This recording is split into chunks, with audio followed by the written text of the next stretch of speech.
Hello, and welcome to Catholicism in the Car. My name is Parker Zerbal.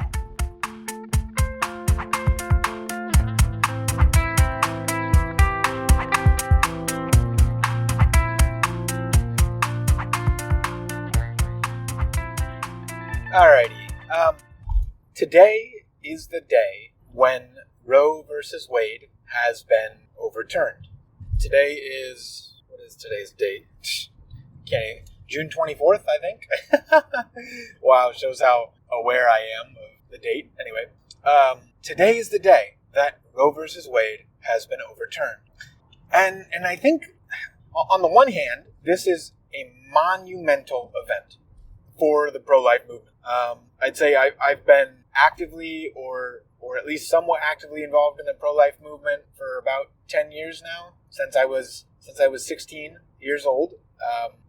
I have not been as active in it as of the last number of years because the abortion clinic in my area was shut down by the government.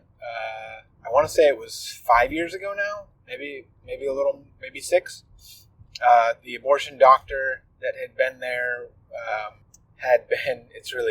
it's quite horrible. Had been hoarding basically dead human baby remains from abortions. He'd basically been keeping them in his garage in jars full of preservatives. It's very disturbing what happened. But there was good that came out of it in the sense that the abortion clinic in my area has been shut down ever since then for the last 5 or 6 years now. And that was a massive win for the pro-life movement in my area. Now, in the diocese that I live in the diocese of Fort Wayne, South Bend, and on the Fort Wayne side no longer has that abortion clinic. And the South Bend side had one for a long time, and then it closed for about a year or two, I think, and then now it's back open. Although I'm not sure exactly what's going to be happening in Indiana as regards abortion now that Roe versus Wade has been overturned.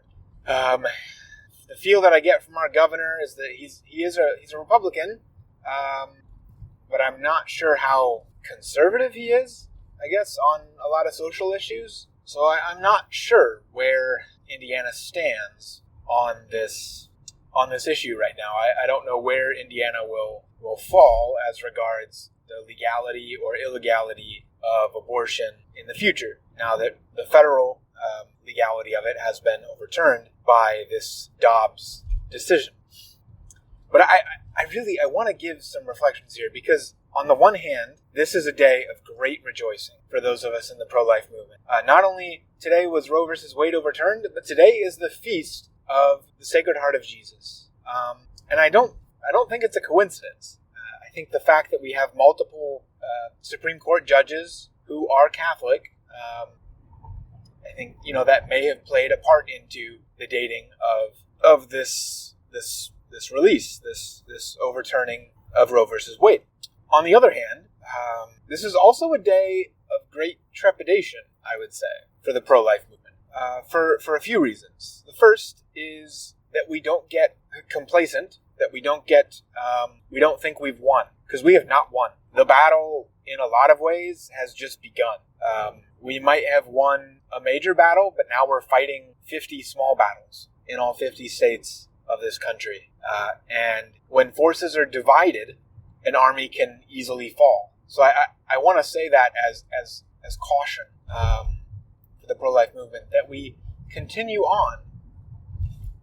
But also another point to consider is that we keep truth in charity at the forefront here. We can't become triumphalistic for many reasons. One of the main reasons is that this is not a full win here. This is basically like, okay, we finally made it to the starting line, and now it's time to run the race to the finish. Okay, like it was basically like we weren't able to do anything before, legally speaking. So this is a very huge win for the pro-life movement in that we can get started.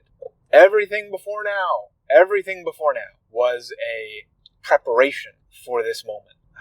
So in a lot of ways, this is just the beginning, and we need to. The burden is only going to get greater. Okay, for the pro-life movement. I heard that the what's it called? The Homeland Security Agency of Homeland Security, however that institution is phrased in their name, has come out with a statement saying that Catholic churches need to be basically on high alert, and we have been for the last 2 months, ever since the leaked document came out. There have been quite a number of attempted incidences where people were either disrupting masses or, even Protestant services. But the Homeland Security has come out and said that, the Catholic churches in particular need to be especially aware during the next few weeks. I'm blessed to live in a pretty conservative area, so I'm not too worried. As far as I know, we haven't had any large incidences in my area as of yet, but that doesn't mean we can let down our guard. The Catholic Church is pretty blessed in a lot of regions because it is so large and it's so organizationally structured that it has the resources to protect those who go to Mass. For the most part, in most regions. What I worry about is, let's say that the independent Protestant churches who maybe can't afford police protection, and they would have to rely upon private protection, maybe with those who are within the congregation, just keeping alert over the next few weeks. But I want people in those smaller churches who don't have maybe as many resources. And this includes Catholic churches that don't have many resources. There are a number of dioceses out there that are in very poor areas with very low amounts of parishioners. So praying for those churches that do not have the resources to keep their congregations protected during this time. And it's quite sad that the Department of Homeland Security has to come out and say this sort of thing. It is quite sad, but with all of the mass shootings that we've had lately, you can be too protective, of course, but you can be not protective enough. So I want people to know that I'm going to be praying during this time that we are all able to stay safe, that this whole incident of overturning Roe versus Wade does not become a linchpin movement in a revolutionary spirit. I'm hoping that this does not devolve into anything tragic, okay? I'm hoping and praying that. If it happens and we have martyrs in our midst, praise be to God. Martyrdom is one of the greatest blessings that a person can be given. So praise be to God if it occurs. But we don't want to seek it out. And we don't want to put ourselves in situations where we're asking for it either, So, yeah, I'm incredibly happy, but I'm also coming at this with a lot of trepidation, because I'm worried about our society. I'm worried about what people will do with this, because a very good thing can happen. This was a very good thing. It should have happened. I'm glad that it happened. It is a good thing. But when good things happen, we have to be aware that the enemy, the devil, Satan, and all of the powers of darkness are going to launch an attack on that goodness and try to topple it to the ground. And I'm not saying here, a lot of people will equivocate what I'm saying with calling pro-choice people demonic or something of that nature. Now, there certainly are aspects of the pro-life movement that are demonic. I'm not going to say that there aren't even people within the pro-life movement who it's incredibly possible that they are influenced by demonic forces. I fully believe in angels and demons and in the fact that they play a role in reality. I don't seek them around every corner. I try to ignore them as much as possible.